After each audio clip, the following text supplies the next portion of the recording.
Il est 2h17 du matin. Vos yeux s'ouvrent brusquement dans l'obscurité totale. Pas de bruit, pas de cauchemar, pas d'alarme, rien qui justifie ce réveil. Et pourtant vous voilà, les yeux grands ouverts dans le noir, avec un sentiment étrange qui s'installe dans votre poitrine, quelque chose de difficile à nommer, quelque chose de profond qui n'a rien à voir avec la peur ordinaire, quelque chose qui ressemble plutôt à une présence. Ce moment, ce réveil précis entre 2h et 3h du matin, a-t-il une signification que vous n'avez pas encore comprise? Ce que vous allez découvrir dans les prochaines minutes va complètement transformer votre façon de voir ces nuits. Non pas à travers une théorie humaine vague, non pas à travers une interprétation culturelle superficielle, mais à travers les Écritures saintes elles-mêmes, à travers la vie de personnages bibliques précis qui ont vécu exactement ce que vous vivez en ce moment et qui ont reçu des réponses profondes et vérifiables. La promesse est simple et claire. À la fin de ce message, vous aurez découvert 3 révélations bibliques concrètes sur ce qui se passe vraiment quand vous vous réveillez entre 2h et 3h du matin. Et vous saurez exactement quoi faire cette nuit si cela se reproduit. Mais avant d'aller plus loin, fermez les yeux une seconde et laissez le souvenir revenir. Vous êtes allongé dans votre lit. La chambre est d'un silence absolu, presque irréel après le bruit de la journée. Peut-être que votre conjoint dort à côté de vous, la respiration régulière. Peut-être que vous êtes seul et que l'appartement semble encore plus vide dans ces heures-là. Le plafond est obscur au-dessus de vous et vos yeux se sont ouverts sans raison apparente, comme si quelqu'un avait appuyé sur un interrupteur quelque part dans les profondeurs de votre conscience. Votre cœur bat un peu plus vite que d'habitude. Vous regardez l'heure, 2h31, ou 2h47, ou 2h08, toujours dans cette plage inattendue, toujours surprenante, toujours un peu déstabilisante. Et vous vous posez, dans le silence de ce moment, une question que vous n'osez peut-être pas poser à voix haute. Est-ce que Dieu essaie de me dire quelque chose? Est-ce que c'est lui qui m'a réveillé? La réponse, vous allez la trouver dans un texte vieux de plus de 2500 ans. Et la première révélation que vous allez recevoir ce soir va vous surprendre d'une façon que vous n'anticipez pas. Mais avant cela, permettez-moi de vous conduire dans la grande question qui va traverser tout ce message.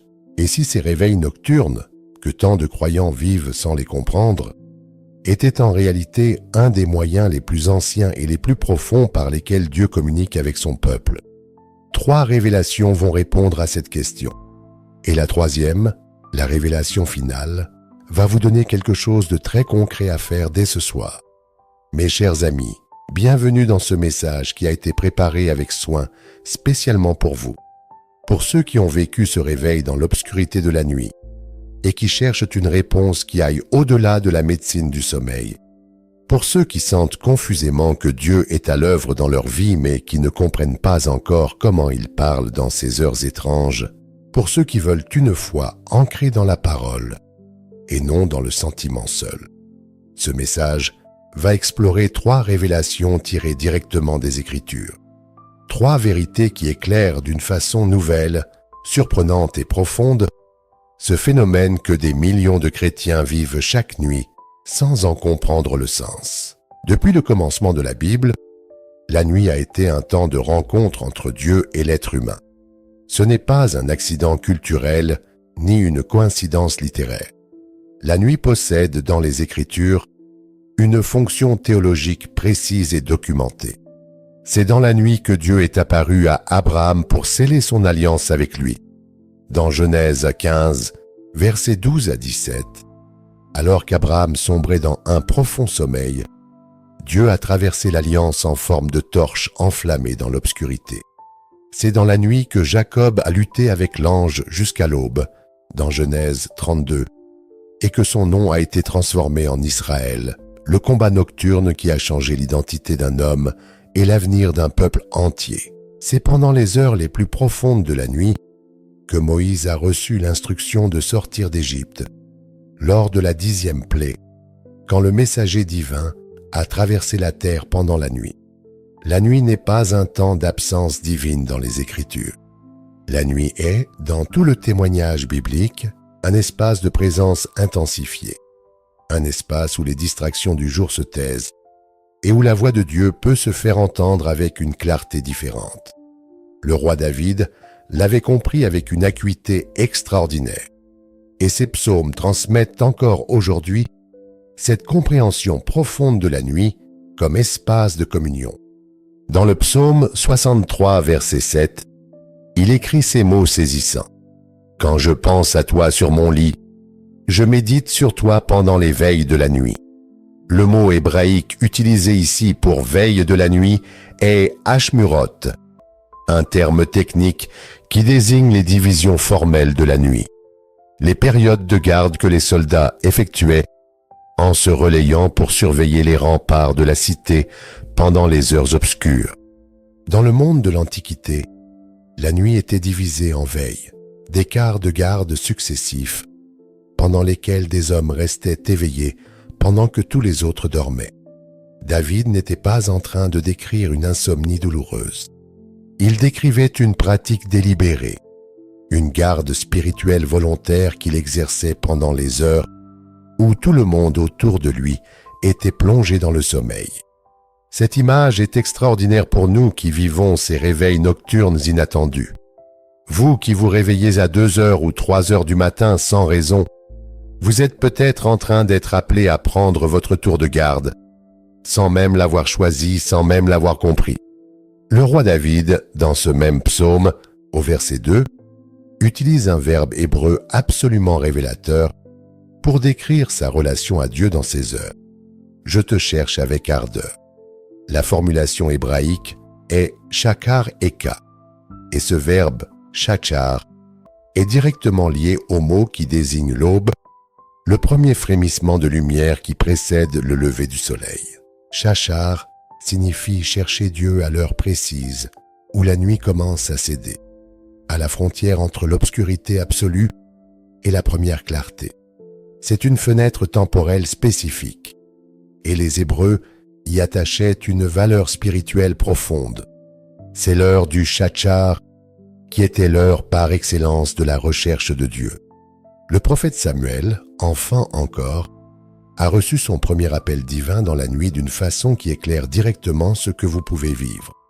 Dans 1 Samuel 3, versets 3 à 10, le texte rapporte que la lampe de Dieu n'était pas encore éteinte. Ce détail technique indique une heure très avancée de la nuit, car les lampes du temple brûlaient toute la nuit et s'éteignaient peu avant l'aube, quand la voix de l'Éternel a appelé Samuel par son nom. 3 fois. Et 3 fois, Samuel s'est levé, a couru vers Élie et a dit « Me voici, car tu m'as appelé ». Ce détail est profond et profondément inattendu. Même un enfant destiné à devenir l'un des plus grands prophètes d'Israël n'a pas immédiatement reconnu la voix de Dieu. Il a fallu l'orientation d'un guide humain, Élie, pour que Samuel comprenne enfin ce qui se passait et qu'il réponde avec ces mots devenus l'une des plus grandes déclarations de disponibilité spirituelle de toute la Bible. « Parle, Éternel, car ton serviteur écoute. » Ce chemin d'apprentissage, de la confusion initiale à la disponibilité consciente, c'est précisément le chemin que ce message veut vous aider à parcourir. Si vous vous êtes déjà réveillé entre 2 heures et 3 heures du matin, que ce soit 1 fois, 10 fois, ou de façon régulière et répétée, cliquez sur le bouton « J'aime maintenant ». Ce simple geste aide ce message à atteindre d'autres âmes qui vivent à la même chose et qui cherchent, elles aussi, une réponse dans les Écritures plutôt que dans les seules explications médicales. La première révélation commence dans l'un des livres les plus profonds et les plus riches de tout l'Ancien Testament, le livre de Daniel. Pour comprendre la profondeur de ce que Daniel va nous révéler sur le réveil nocturne, il faut d'abord comprendre le contexte dans lequel Daniel vivait, parce que ce contexte rend son témoignage encore plus surprenant et encore plus puissant. Daniel était un homme en exil, arraché de force à Jérusalem, à sa famille, à sa langue, à ses habitudes, à tout ce qui constituait son identité culturelle et spirituelle. Il se trouvait à Babylone, la capitale de l'empire le plus puissant du monde antique, une ville de millions d'habitants, de ziggourats gigantesques, de temples dédiés à des dizaines de divinités, de marchés bruyants et de jardins suspendus qui figuraient parmi les merveilles du monde. C'était une ville de séduction totale, conçue pour absorber et dissoudre les identités des peuples conquis. Et pourtant, au milieu de tout cela, Daniel a non seulement résisté, il a prospéré spirituellement. Il a développé une vie de prière si profonde, si disciplinée, si constante, que les textes sacrés en témoignent encore des siècles plus tard, avec une admiration non dissimulée.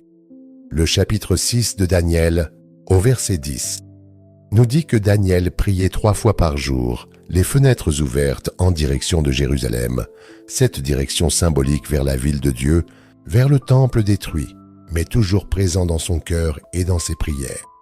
3 fois par jour, quelle que soit la pression politique, quelle que soit la menace juridique, quelle que soit la tentation de l'adaptation culturelle. 3 fois par jour, Daniel orientait son âme vers Dieu avec une régularité qui défiait tout ce que Babylone représentait. Mais ce que la plupart des lecteurs de la Bible n'ont pas remarqué, ce qui est moins souvent mentionné dans les enseignements, c'est ce qui se passe dans le chapitre 9.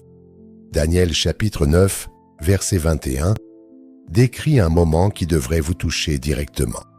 Le texte dit qu'alors que Daniel priait et confessait ses péchés, et ceux de tout son peuple, dans une prière de repentance profonde et longue qui remplit tout le début du chapitre 9, l'ange Gabriel lui est apparu vers l'heure du sacrifice du soir. Selon le calcul hébreu du temps et les pratiques liturgiques d'Israël, le sacrifice du soir correspondait au moment crépusculaire, au début de la descente dans la nuit. Ce n'était pas encore le plein milieu de la nuit, mais c'était l'entrée dans cet espace temporel nocturne que les Hébreux considéraient comme sacré. Ce qui est encore plus surprenant, c'est la formulation précise du texte hébreu pour décrire l'arrivée de Gabriel. Il est dit qu'il volait avec rapidité vers Daniel.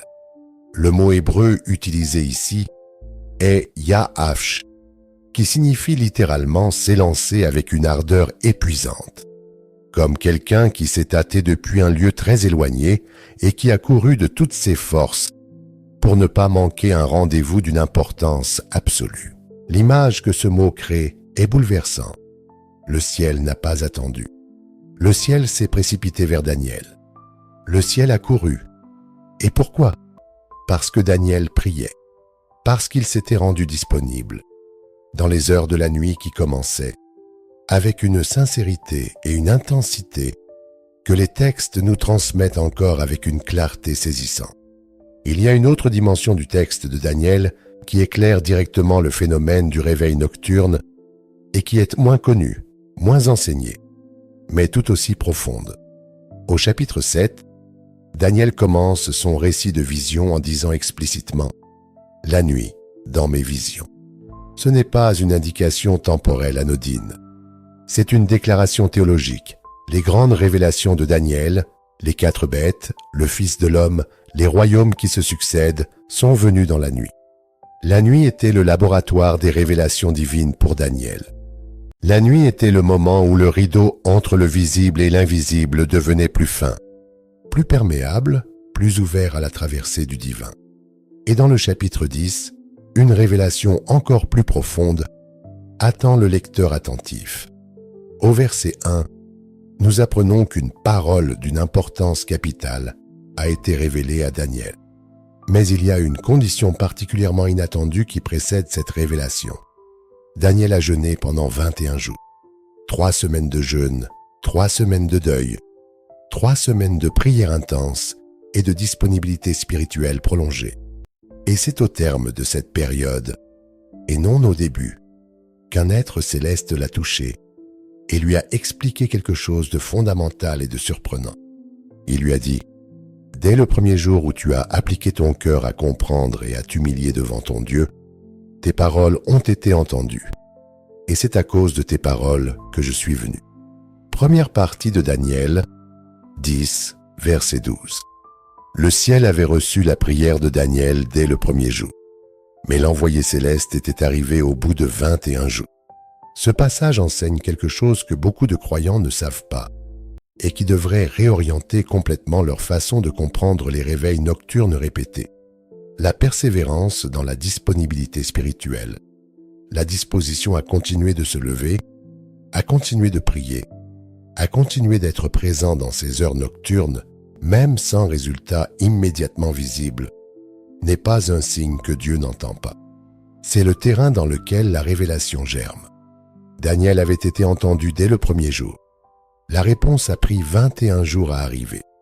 Et ces 21 jours n'étaient pas des jours de silence divin. Ils étaient des jours de préparation spirituelle pour Daniel lui-même, pour qu'il soit prêt à recevoir ce qui allait lui être révélé. Maintenant, voici l'insight que beaucoup ne connaissent pas. L'enseignement hébreu qui devrait vous surprendre profondément quand vous le comprenez. Nous avons déjà mentionné le verbe « shachar », cette racine hébraïque qui signifie chercher Dieu à l'aube, à la limite de la nuit et du jour. Mais il y a un aspect supplémentaire de ce mot qui rend sa richesse encore plus grande. Shachar est aussi utilisé dans les proverbes pour décrire ceux qui cherchent la sagesse avec la même ardeur qu'on cherche quelque chose de précieux qu'on a perdu. Proverbe 8, verset 17, cite la sagesse elle-même qui dit « Ceux qui me cherchent de bonne heure, shachar, me trouveront. » L'idée n'est pas seulement temporelle. C'est une intensité de la recherche. C'est une priorité donnée à la rencontre avec Dieu avant toute autre chose. Et les heures nocturnes, ces heures entre 2 heures et 3 heures du matin où le monde entier est silencieux, sont précisément les heures où cette priorité peut s'exprimer le plus naturellement, le plus purement, sans la concurrence des obligations du jour. En d'autres termes, vous vous réveillez à l'heure exacte que les Hébreux considéraient comme la plus propice à la rencontre profonde avec Dieu. Pas à cause d'un trouble du sommeil ordinaire, pas à cause du stress de votre semaine, même si cela peut parfois jouer un rôle, mais parce que quelque chose dans l'économie divine semble attirer certaines âmes vers cette fenêtre précise, à cet endroit exact de la nuit où le silence est le plus absolu et où l'âme est le plus naturellement désarmée. Prenons maintenant une analogie du quotidien pour que tout cela soit absolument concret et applicable. Imaginez que vous êtes chirurgien cardiaque. Vous ne réalisez pas les opérations les plus délicates à n'importe quelle heure de la journée. Les interventions qui nécessitent une concentration absolue, une précision totale, une quiétude maximale de l'environnement, sont programmées aux heures les plus calmes, souvent les premières heures du matin, avant que l'hôpital ne s'agite, avant que les perturbations ne commencent, avant que le flux humain ne crée du bruit et de l'imprévu. Le bloc opératoire est prêt. L'équipe est en place, mais le monde extérieur est encore dans son silence.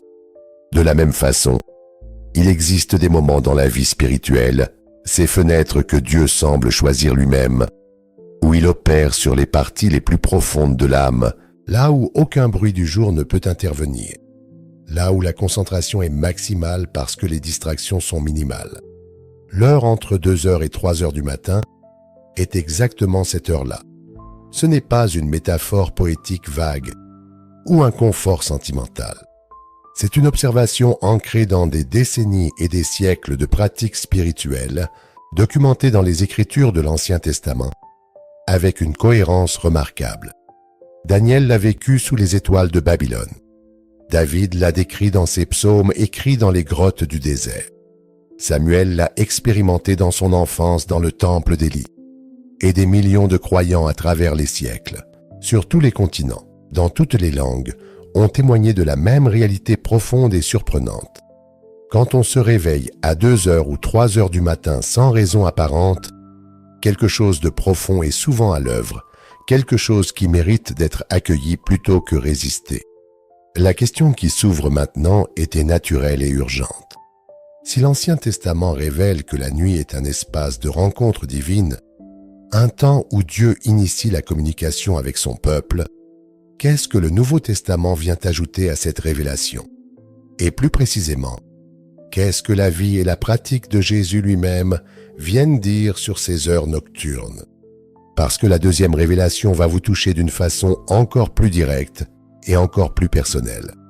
Elle va vous montrer quelque chose d'inattendu, que le Fils de Dieu en personne a choisi ces mêmes heures nocturnes pour les moments les plus décisifs de son existence terrestre.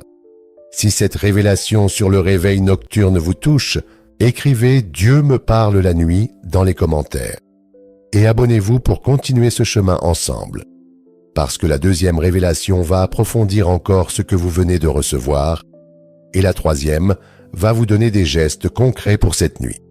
La deuxième révélation commence avec une scène que l'évangile de Marc rapporte avec une précision surprenante. Une précision que beaucoup de lecteurs de la Bible laissent passer sans s'y arrêter, sans prendre le temps d'en mesurer la profondeur. Marc 1, verset 35. Écoutez ces mots avec attention. Le matin, longtemps avant le jour, Jésus se leva, sortit et s'en alla dans un lieu désert où il priait.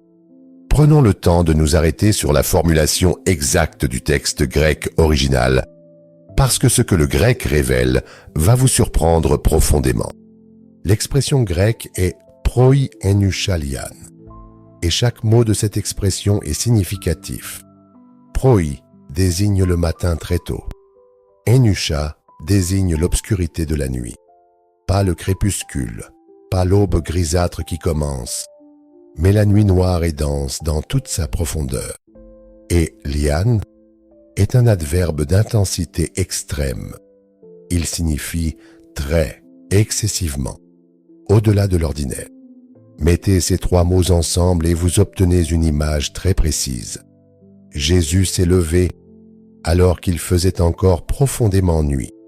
Une nuit dense, une nuit totale. Et il est sorti prier dans un endroit isolé. Il ne s'est pas levé à l'aube. Il s'est levé pendant la nuit. Dans le même type de nuit profonde et silencieuse que vous traversez quand votre réveil vous surprend à 2 heures ou 3 heures du matin. Ce détail est à la fois inattendu et profond. Pour comprendre pourquoi, il faut regarder ce qui s'était passé la veille, parce que la chronologie de Marc 1 est cruciale. La veille de ce réveil nocturne de Jésus, le chapitre 1 décrit une journée d'une intensité absolument extraordinaire. Jésus avait enseigné dans la synagogue de Capernaum avec une autorité qui avait stupéfié tous les auditeurs. Il enseigne comme ayant autorité et non pas comme les scribes, dit le texte. Puis, il avait chassé un esprit impur au milieu même de la synagogue, devant toute l'assemblée. Puis, il avait guéri la belle-mère de Simon-Pierre d'une fièvre intense, simplement en lui prenant la main. Et ensuite, le soir venu, après le coucher du soleil, toute la ville s'était rassemblée à la porte de la maison. Toute la ville. Malades, paralysés, démonisés, désespérés, curieux, une foule immense qui attendait. Et Jésus les avait tous guéris. Il avait guéri beaucoup d'entre eux de diverses maladies. Et il avait chassé beaucoup de démons. Imaginez l'épuisement physique, émotionnel et spirituel de cette journée. Imaginez la quantité d'énergie, d'attention, de compassion qui avait été dépensée. Et maintenant, voici la question. Après cette journée-là, qu'a fait Jésus? Il est allé dormir, c'est compréhensible. Mais ensuite, il s'est levé pendant la nuit, dans l'obscurité profonde, et il est allé prier seul dans un lieu désert. Il a choisi d'orienter ses premières heures de veille nocturne, non pas vers la récupération, non pas vers une réflexion sur ce qui s'était passé, non pas vers la préparation de la journée suivante, mais vers la communion avec le Père dans le silence de la nuit. Ce détail révèle quelque chose de fondamental sur la source de la puissance de Jésus. Sa capacité à agir pendant le jour, à guérir, à enseigner avec autorité, à toucher les vies avec une profondeur que personne d'autre ne pouvait atteindre. Cette capacité était directement alimentée par sa communion avec le Père pendant les heures nocturnes. Les miracles du jour étaient le fruit visible d'une racine invisible que Jésus cultivait dans le silence de la nuit. Les heures nocturnes n'étaient pas une parenthèse dans la vie de Jésus. Elles étaient le fondement sur lequel tout le reste reposait. L'évangile de Luc ajoute une dimension encore plus surprenante et encore plus profonde à cette réalité. Luc 6, verset 12. En ce temps-là, Jésus s'en alla sur la montagne pour prier, et il passa toute la nuit à prier Dieu. Toute la nuit. Cette nuit-là n'était pas une nuit ordinaire dans le calendrier du ministère de Jésus. C'était la nuit qui précédait le choix des 12 apôtres, la décision la plus structurante de tout son ministère terrestre, la décision qui allait définir la forme de son mouvement pour les 2000 prochaines années. Jésus n'a pas convoqué une réunion. Il n'a pas consulté les leaders religieux de son temps. Il n'a pas élaboré une stratégie de sélection basée sur les compétences ou le potentiel de leadership humain. Il a passé toute la nuit en prière sur une montagne, seul avec le Père, et au matin, il est descendu et a appelé ceux que lui-même avait choisis, qui sont devenus ses 12. Cette façon de faire est profondément inattendue pour nos mentalités modernes, orientées vers l'efficacité et la décision rapide. Mais elle révèle une vérité que Jésus incarnait dans chaque aspect de sa vie. Les décisions les plus importantes ne se prennent pas dans l'agitation du jour. Elles mûrissent dans la nuit, dans la communion avec le Père, dans le silence qui permet à la volonté divine de se faire entendre clairement. Et puis, il y a Gethsémane, la scène la plus sombre, la plus intense, la plus douloureuse de toute la vie terrestre de Jésus. Matthieu 26, versets 36 à 46, décrit ce moment avec une sobriété bouleversante. Jésus s'agenouille dans le jardin, demande à ses disciples de veiller avec lui et commence à prier avec une intensité qui dépasse tout ce que les évangiles ont décrit jusqu'alors. Et Luc, dans son évangile au chapitre 22, verset 44, ajoute un détail médical étrange et surprenant que les autres évangélistes ne rapportent pas. Étant en agonie, il priait plus instamment, et sa sueur devint comme de grandes gouttes de sang qui tombaient sur la terre. Ce phénomène, connu dans la littérature médicale sous le nom d'hématidrosis, est associé à un état de stress extrême. Jésus priait avec une intensité telle que son corps répondait par un phénomène physiologique rare et documenté. Et tout cela se passait pendant la nuit. Selon les calculs historiques des chronologistes bibliques, qui s'appuient sur la chronologie de la Pâque juive, sur les pratiques judiciaires romaines de l'époque et sur la succession des événements tels qu'ils sont rapportés dans les 4 évangiles, l'heure de la prière de Gethsémane se situait très probablement entre minuit et 3 heures du matin. Jésus priait dans la fenêtre temporelle exacte que des millions de chrétiens connaissent aujourd'hui. Cette heure entre 2 heures et 3 heures du matin, où le monde dort et où l'âme est la plus exposée, la plus vulnérable, la plus ouverte. Le terme grec « agonia » que Luc utilise pour décrire l'état de Jésus à Gethsémane mérite qu'on s'y arrête, parce qu'il est souvent traduit simplement par « agonie » ou « angoisse », ce qui ne rend pas justice à toute la richesse du terme original. Agonia vient du mot « agon », qui désigne le combat de l'athlète dans l'arène, la lutte du lutteur au sol, la compétition suprême où tout est engagé. Ce n'est pas une souffrance passive. C'est une lutte active, intense, totale. Jésus à Gethsémane n'était pas en train de subir passivement sa peur. Il livrait son combat le plus décisif, le combat de l'alignement de sa volonté humaine sur la volonté divine. Et c'est dans cette lutte nocturne, dans ces heures entre 2 heures et 3 heures du matin, qu'il a prononcé les mots qui ont ouvert la porte à la rédemption de l'humanité entière.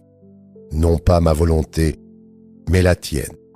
La nuit n'était pas un temps de défaite pour Jésus. La nuit était le lieu précis où la victoire de la croix a été gagnée dans le secret de la prière. Voici maintenant la connexion inattendue, le fil qui relie la première révélation à la deuxième et qui révèle quelque chose de profond sur ce que vous vivez dans vos propres nuits. Dans l'Ancien Testament, la nuit est le moment où Dieu descend vers l'homme. Il appelle Samuel par son nom dans l'obscurité du temple. Il envoie Gabriel vers Daniel dans les heures du soir. Il parle à David dans ses veilles nocturnes. Le mouvement va du ciel vers la terre. Dans le Nouveau Testament, la nuit est le moment où le Fils de Dieu lui-même s'élève vers le Père. Il s'y retire délibérément. Il y prend ses décisions les plus importantes. Il y livre ses combats les plus profonds. Le mouvement va de la terre vers le ciel. Ces deux mouvements ne sont pas opposés. Ils forment une seule réalité. La nuit est le lieu de rendez-vous entre le ciel et la terre. C'est l'espace où les deux directions se rejoignent, où Dieu descend et où l'homme s'élève, où la communication divine s'établit dans sa forme la plus pure et la moins perturbée. Il y a quelques mois, une femme, infirmière de nuit dans une maison de retraite à Lyon, a partagé son témoignage dans les commentaires d'un de nos messages précédents. Elle travaillait en rotation de nuit depuis plusieurs années et elle avait remarqué quelque chose d'étrange. Même pendant ses nuits de repos, quand elle n'était pas de garde, elle se réveillait systématiquement entre 2h et 3h du matin.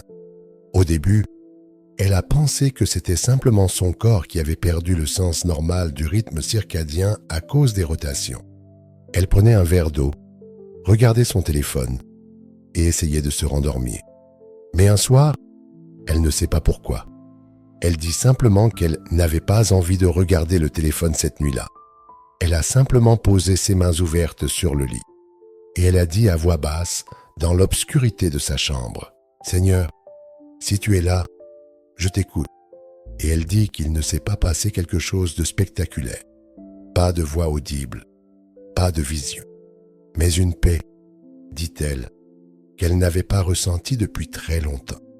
Une paix qui n'avait pas de raison d'être à 2h37 du matin dans une chambre obscure. Elle a recommencé la nuit suivante, puis la suivante. Elle a commencé à noter ce qu'elle ressentait dans un carnet. Et au bout de plusieurs semaines, elle a réalisé que ces heures nocturnes étaient en train de devenir les moments les plus riches de sa semaine. Elle n'affirme pas que Dieu lui parle à voix haute, mais elle dit que quelque chose se passe dans ces heures-là. Quelque chose de profond, de réel. Quelque chose qui nourrit son âme d'une façon que la journée ne peut pas reproduire.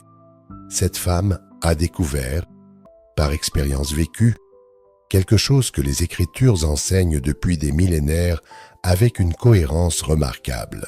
Le réveil nocturne n'est pas toujours quelque chose à subir ou à corriger. Il est parfois une porte vers une forme de présence divine qui n'attend que notre disponibilité pour se manifester. Et maintenant, la grande question qui demande une réponse concrète, si le réveil entre 2h et 3h du matin est documenté dans les Écritures, s'il a été vécu par Daniel, David, Samuel et par Jésus lui-même, qu'est-ce que cela signifie concrètement pour vous cette nuit? Que devez-vous faire? Que devez-vous éviter?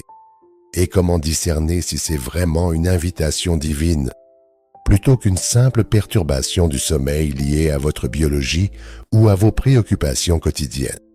La troisième révélation, la synthèse finale de ce message, va répondre à ces questions avec une précision et une application pratique que vous pourrez emporter avec vous dès ce soir. Les deux premières révélations ont posé les fondations d'une compréhension biblique solide. Il est maintenant temps de construire le pont entre cette vérité ancrée dans les Écritures et votre vie quotidienne, la vie que vous menez cette semaine, dans votre maison, dans votre chambre, dans ces heures de 2h à 3h du matin, que vous ne savez pas encore comment habiter. Voici l'insight unificateur des deux révélations, le fil conducteur qui traverse toute l'Écriture, depuis les prophètes de l'Ancien Testament jusqu'à la prière de Gethsémanée. La nuit est dans la Bible, le lieu du rendez-vous divin par excellence. Dans l'Ancien Testament, la nuit est l'espace où Dieu initie la rencontre. Il appelle Samuel, il visite Daniel, il parle à David dans ses veilles. Le mouvement vient du ciel vers la terre, du Créateur vers la créature. Dans le Nouveau Testament, la nuit est l'espace où Jésus choisit délibérément de se rendre disponible au Père. Il s'y retire, il y prend ses décisions les plus importantes, il y livre ses combats les plus profonds et les plus décisifs. Le mouvement vient de la terre vers le ciel, de l'humanité vers la divinité. Ces deux mouvements ne s'opposent pas, ils se complètent, ils forment ensemble une seule vérité. La nuit est le lieu de rencontre, l'espace sacré, où les deux directions convergent. Et quand vous vous réveillez à 2 heures ou 3 heures du matin sans raison apparente, vous êtes potentiellement invité à ce rendez-vous. Pas convoqué de force, pas contraint, mais invité. Le réveil nocturne est, dans les Écritures et dans la tradition spirituelle des croyants de tous les siècles, un signe possible de disponibilité de l'âme, pas nécessairement l'annonce d'une révélation spectaculaire à venir, pas une promesse de voix audible ou de vision lumineuse, mais une ouverture, une invitation à la communion. C'est une invitation à entrer dans le silence avec une attente paisible et confiante, comme Samuel qui a finalement répondu après avoir compris « Parle, Éternel, car ton serviteur écoute ». 1 Samuel 3, verset 10. Voici maintenant ce que vous pouvez faire concrètement cette nuit. Non pas une liste de règles rigides qui transformerait votre réveil en obligation stressante, mais un chemin de 5 gestes simples, profonds et accessibles à tout croyant, quelle que soit son ancienneté dans la foi. Le premier geste, ne résistez pas au réveil.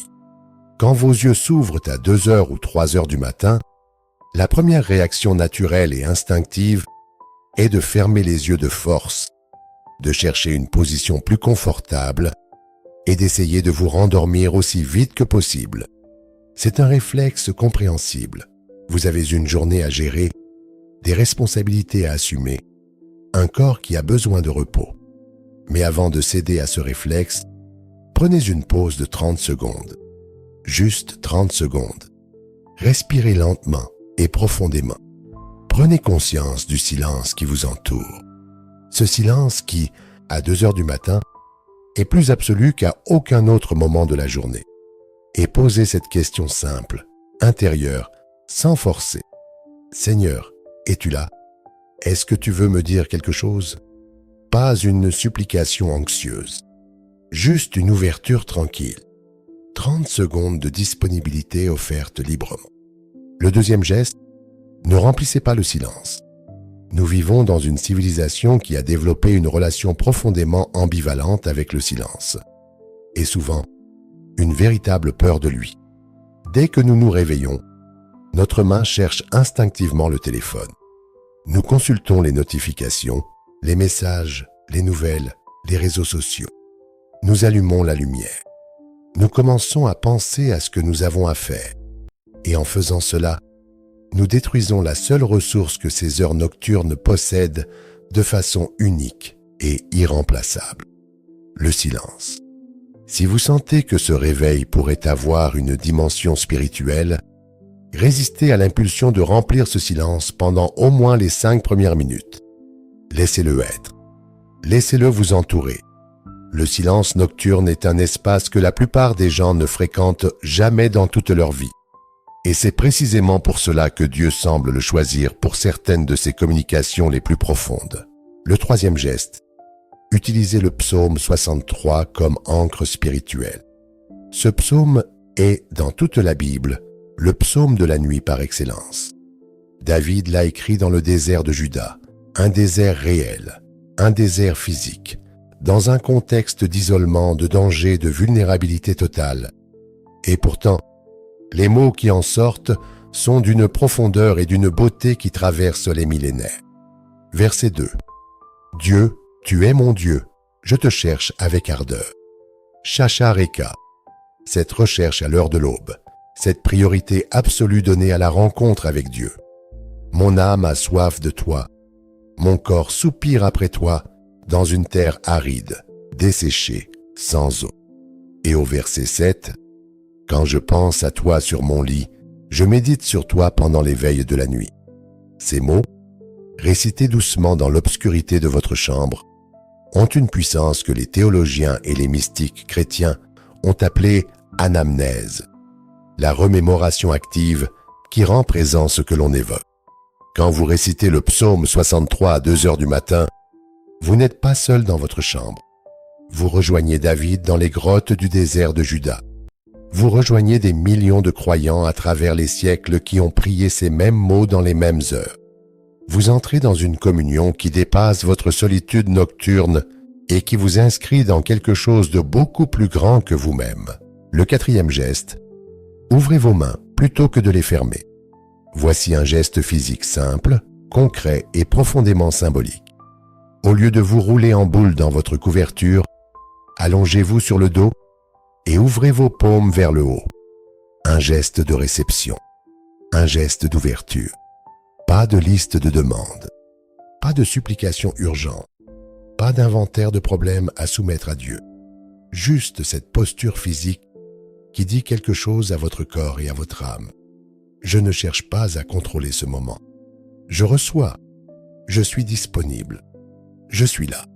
Cette posture physique d'ouverture peut devenir un des gestes les plus profonds de votre vie de prière. Simple, silencieux, sans mots, mais chargé d'une signification que votre âme comprend même quand votre esprit est à moitié endormi. Le 5e geste. Écrivez ce qui vient. Si une pensée surgit, si une image traverse votre esprit, si un nom vient à votre cœur, si un verset des Écritures remonte à la surface, si une conviction ou une préoccupation s'impose dans ces minutes de silence nocturne, notez-le. Gardez un carnet et un stylo sur votre table de nuit. Pas pour analyser immédiatement ce que vous avez reçu. Pas pour construire une théologie à 2 heures du matin. Juste pour garder une trace fidèle. Le journal de prière nocturne de beaucoup de croyants qui ont accepté d'habiter leur réveil nocturne est devenu l'un des documents spirituels les plus précieux de leur vie entière. Une cartographie de la façon dont Dieu a parlé dans les heures invisibles de leur existence, une carte que l'on relit des années plus tard avec émerveillement. Le verset qui peut ancrer tout cela dans votre mémoire et dans votre pratique est Psaume 119, verset 62. Au milieu de la nuit, je me lève pour te louer à cause de tes jugements justes. Le psalmiste ne dit pas « au milieu de la nuit ». Je m'inquiète.